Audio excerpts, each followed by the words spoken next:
പ്പോഴും പദസേവനം തുടരുവാൻ വിശ്വേശ്വരീ നിൻ കൃപാകൽപാകേണമിവങ്കൽ നീ കരുണ വർഷിക്കേണമെന്നെന്നുമേ. ഇപ്പാരിൽ പരമേശ്വരി കനിവു നീയേ കായ്ക്കിലോ തൃപ്തനായി നിൽപ്പാനുള്ള മരുന്നു ഞാൻ കരുതിയില്ലമ്മേ പരമേ ഭയം. ദേവീ ശരണം നമ്മേ.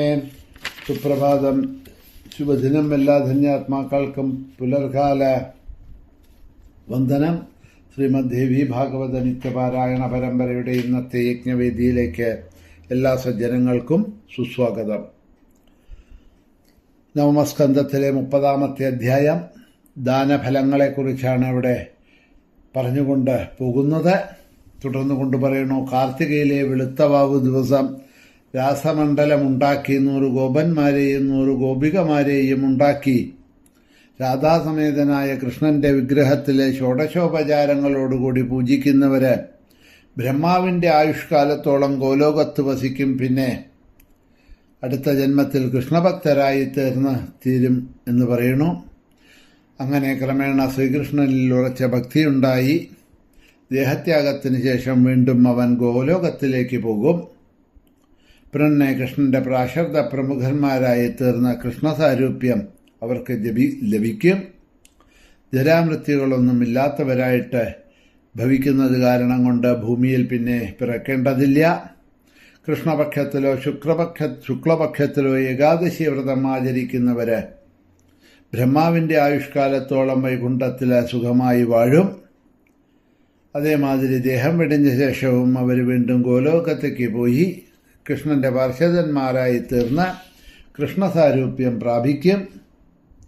അവർക്കും വീണ്ടും ഇങ്ങോട്ട് വരേണ്ടതായിട്ടുള്ള ആവശ്യമില്ല. ഭൂമിയിലെ ഭാദ്രമാസത്തിലെ വെളുത്തപക്ഷത്തിലെ ദ്വാദശിയിൽ ഇന്ദ്രനെ പൂജിക്കുന്നവര് 60,000 വർഷം ഇന്ദ്രലോകത്ത് പൂജിക്കപ്പെടും. ശുക്ലപക്ഷത്തിലെ സപ്തമിയിലും രവിവാരത്തിലും ആദിത്യനെ പൂജിച്ച് ഹവിസ് ഭുജിക്കുന്നവൻ 14 ഇന്ദ്രന്മാരുടെ ഒരു കൽപ്പകാലത്തോളം ആദിത്യലോകത്ത് സ്വസുഖം വാഴും. ജ്യേഷ്ഠമാസത്തിലെ കൃഷ്ണചതുർദശിയിലെ സാവിത്രിയെ പൂജിക്കുന്നവരെ 7 മന്വന്തരക്കാലം ബ്രഹ്മലോകത്ത് സുഖമായി വാഴും. ചിരഞ്ജീവിയും ജ്ഞാനിയും സമ്പന്നരുമായിട്ട് ഭവിക്കും. അതേമാതിരി മാഘമാസത്തിലെ ശുക്ലപഞ്ചമിയിലെ സരസ്വതീ ദേവിയെ പൂജിക്കുന്നവരെ ഇന്ദ്രനിഗ്രഹം ചെയ്ത ഷോഡശോപചാരങ്ങളോടുകൂടി ഭക്തിപൂർവം പൂജിക്കുന്നവൻ ബ്രഹ്മാവിന്റെ ആയുഷ്കാലത്തോളം മണിദ്വീപത്തിൽ രാപ്പകൽ സുഖിച്ചു കഴിയും. സ്വർണം തുടങ്ങിയവ ബ്രാഹ്മണന് ദാനം ചെയ്യുന്നവൻ ഭക്തിപൂർവം ആയുഷ്കാലം മുഴുവൻ നിത്യവും ദാനം ചെയ്യുന്നവൻ പശുവിന് എത്ര രോമമുണ്ടോ അതിന്റെ ഇരട്ടി വർഷം വിഷ്ണുലോകത്ത് ഹരിയോടത്ത് സന്തോഷിച്ച് വാഴും. പിന്നീട് ഇതാ ഭൂമിയിൽ സൽവർണത്തിൽ ജനിച്ച് ഹരിഭക്തനായി തീർന്ന് ഹരിയെ തന്നെ പ്രാപിക്കും. ഭാരതത്തിലെ ബ്രാഹ്മണർക്ക് മിഷ്ടാന്ന ഭോജനം നൽകുന്നവര് ആ വിപ്രന്മാർക്ക് എത്ര രോമമുണ്ടോ അത്രയും കാലം വിഷ്ണു മന്ദിരത്തില് കഴിയാം. പിന്നെ ഇവിടെ വന്ന് ജനിച്ച് ധനവാനും സുഖിയുമൊക്കെയായി വിദ്വാനൊക്കെയായി ദീർഘായുസ്സും ഐശ്വര്യമുള്ളവനുമൊക്കെ ആയിത്തീരും. ഇവിടെ ഈ ഭാരതദേശത്തിലെ ഹരിനാമം ഉച്ചരിക്കുന്നവനും ഉച്ചരിപ്പിക്കുന്നവനും നാമങ്ങൾ എത്ര ഉച്ചരിച്ചുവോ അത്രയും യുഗം വിഷ്ണുലോകത്തിലെ പൂജ്യനായിട്ട് ഭവിക്കും.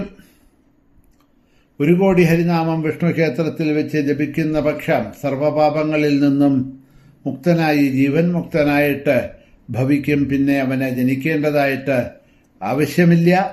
വിഷ്ണു സായുജ്യം നേടുന്ന പറയണത്.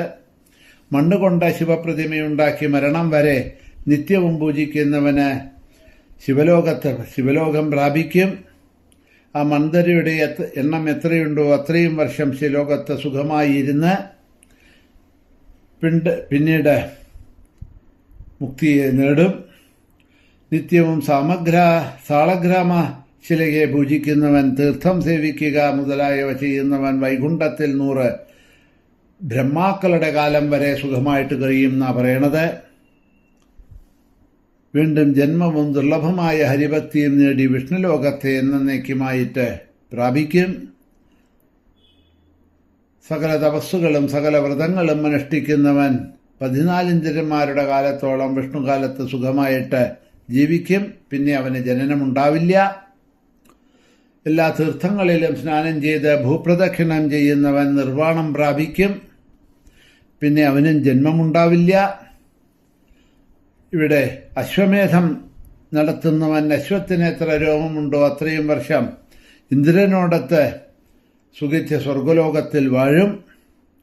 രാജസൂയയജ്ഞം ചെയ്യുന്നവര് 4 ഇരട്ടി ഫലമാണ് അതിൻ്റെ ലഭിക്കുക. അശ്വമേധയാഗത്തിൻ്റെ 4 ഇരട്ടി ഫലമാണ് അവന് ലഭിക്കുക. സകല യാഗങ്ങളിലും വെച്ച് അത്യുത്തമമാണ് ദേവീയജ്ഞം. ഹേ സാവിത്രി, പണ്ട് വിഷ്ണുവും ബ്രഹ്മാവും ആ യജ്ഞം നടത്തിയിട്ടുണ്ട്. ത്രിപുരാസുരനെ നശിപ്പിക്കാൻ ശങ്കരനും ആ ദേവീയജ്ഞം നടത്തിയിട്ടുണ്ട്. സർവയജ്ഞങ്ങളിലും വെച്ച പ്രധാനമാണ് ശക്തിയജ്ഞം എന്ന് പറയുന്നത്. അതിന് തുല്യമായിട്ടുള്ള ഒരു യജ്ഞം 3 ലോകത്തിലും ഇല്ല. പണ്ട് ദക്ഷനും ഈ യജ്ഞങ്ങൾ ചെയ്യുകയുണ്ടായി. ആ യജ്ഞത്തിൽ വെച്ചാണ് ദക്ഷ ശങ്കരന്മാർ തമ്മിൽ കലഹമുണ്ടായത്. നന്ദികേശ്വരനെ ബ്രാഹ്മണരെ ശപിച്ചത്. കോപിച്ച് നന്ദികേശ്വരൻ ബ്രാഹ്മണരെയും ശപിച്ചു. അത് നിമിത്തമാണ് ശിവൻ ദക്ഷന്റെ യജ്ഞം ധ്വംസനം ചെയ്തത്.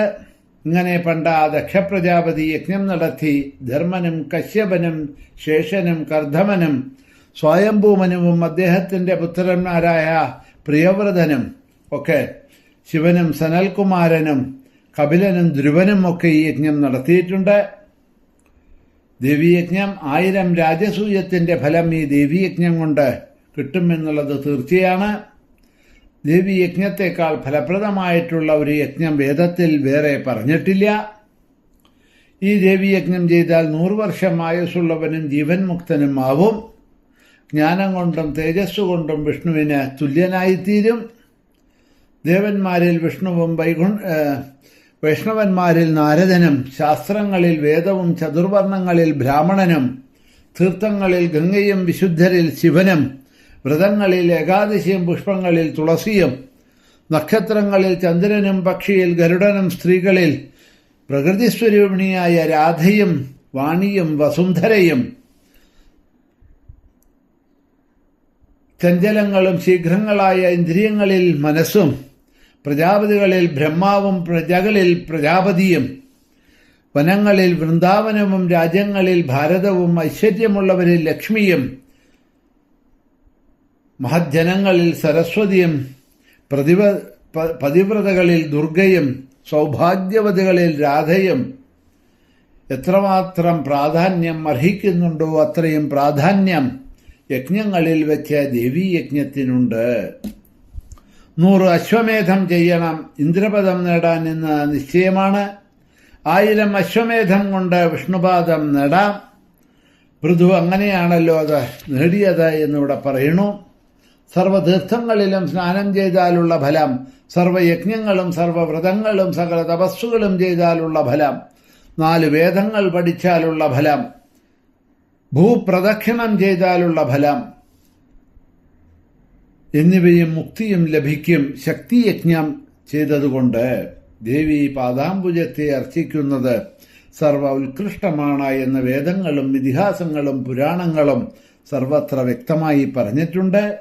ദേവീ വർണ്ണനം, ദേവീ ധ്യാനം, ദേവീ നാമഗുണകീർത്തനം, ദേവീ സ്തോത്ര സ്മരണം, വന്ദനം, ജപം, ദേവിയുടെ പാദ തീർത്ഥ സേവനം, നൈവേദ്യ ഭക്ഷണം എന്നിവയെല്ലാം ഏവരും ഇഷ്ടപ്പെടുന്നതും സർവസമ്മതവുമായിട്ടുള്ളതാണ്. ആ നിർഗുണ ബ്രഹ്മസ്വരൂപിണിയായ ദേവിയെ തന്നെ നീയും ഭജിക്കുക. നിന്റെ നാഥനെ സ്വീകരിച്ചുകൊണ്ട് സ്വന്തം ഗൃഹത്തിലേക്ക് പോയി സുഖമായിട്ട് നീ വസിച്ചുകൊള്ളൂ. മനുഷ്യർക്ക് മംഗളപ്രദമായ കർമ്മ വിഭാഗത്തെക്കുറിച്ച് ഇതാ ഞാൻ നിന്നോട് പറഞ്ഞു കഴിഞ്ഞു എന്ന് ഈ ദാന ഫലഫലാദികളെക്കുറിച്ചും അതിൽ ഏറ്റവും വലിയ യജ്ഞത്തിൽ വെച്ച് ഏറ്റവും ശ്രേയസ്സായ ദേവീയജ്ഞത്തിൻ്റെ മാഹാത്മ്യത്തെക്കുറിച്ചും അവിടെ യമൻ പറഞ്ഞുകൊണ്ട് ഈ 30-ാമത്തെ അധ്യായം ഇതാ ഇവിടെ അവസാനിക്കണു. എല്ലാവർക്കും ശുഭദിനം നേർന്നുകൊണ്ട് നിർത്തുന്നു. ശ്രീ മഹാദേവ്യേ നമഃ. ശ്രീ ഹരയേ നമഃ.